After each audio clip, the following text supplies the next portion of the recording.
গ্যাসে বসিয়েছি কড়া, সাদা তেল দিয়েছি, তেল কিন্তু গরম হয়ে গেছে।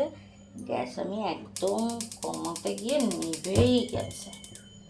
তো চলো এই যে দিয়ে দিলাম, এবার উপর থেকে একটু দিয়ে দেবো এই ডাল বাটা। তাহলে কি হলো, ফুলটা থাকবে মাঝখানে আর দুই সাইডে আমি এই ডালটা কভার করে দিলাম। এই যে একটা যে তোমাদের বানিয়ে দেখিয়েছি, এই দিচ্ছি।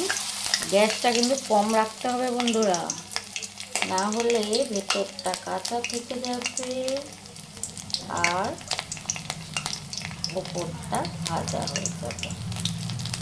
তো চলো কেমন হচ্ছে, এইভাবে সব বড়াগুলো ভেজে নিই, তারপর দেখাচ্ছি।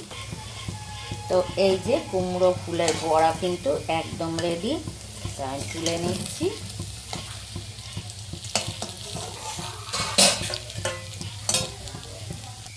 আর কিছুটা ডাল আমি এই যে পেঁয়াজ দিয়ে বড়া বানিয়ে নিলাম।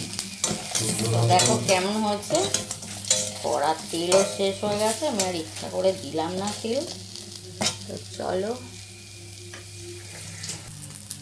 আর আছে ডিম ভাজা।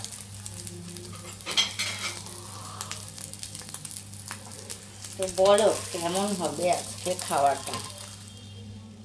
এই যে, তো চলো